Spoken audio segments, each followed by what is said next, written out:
एक घने जंगल में एक कौवा रहता था। वह अपनी काली रंगत और कर्कश आवाज के लिए जाना जाता था। उसे अपनी आवाज बिल्कुल पसंद नहीं थी।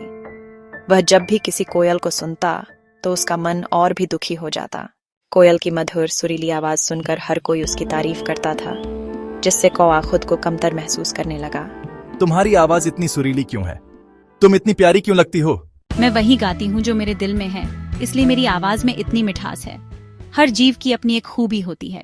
कौवे ने सोचा कि अगर वह कोयल की तरह गाने लगेगा तो लोग उसकी भी तारीफ करेंगे। उसने कोयल की तरह गाने की कोशिश की, लेकिन उसकी आवाज और भी ज्यादा खराब हो गई। लोग उस पर हंसने लगे। शर्मिंदा होकर वह एक पेड़ पर बैठ गया। तभी वहां से एक उल्लू गुजरा। क्या हुआ कौवा भाई, तुम इतने दुखी क्यों हो? कौवे ने अपनी सारी बात बताई। तुमने अपनी पहचान खोने की कोशिश की। तुम्हें अपनी आवाज से नफरत नहीं करनी चाहिए। भगवान ने हर जीव को कुछ न कुछ खास दिया है। तुम्हारी आवाज कर्कश हो सकती है, लेकिन तुम अपनी समझदारी और चतुराई के लिए जाने जाते हो। तुम अपनी कमियों को स्वीकार करो और अपनी ताकतों पर ध्यान दो। कौवे को उल्लू की बात समझ आ गई। उसने खुद को स्वीकार कर लिया और अपनी कर्कश आवाज को अपना लिया। उसने लोगों के बारे में सोचना छोड़ दिया और अपनी जिंदगी से खुश रहने लगा।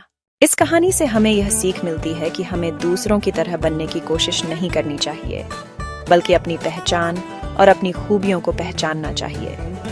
हर इंसान अपने आप में खास होता है, इसलिए हमें अपनी कमियों को स्वीकार कर अपनी ताकतों को और मजबूत बनाना चाहिए।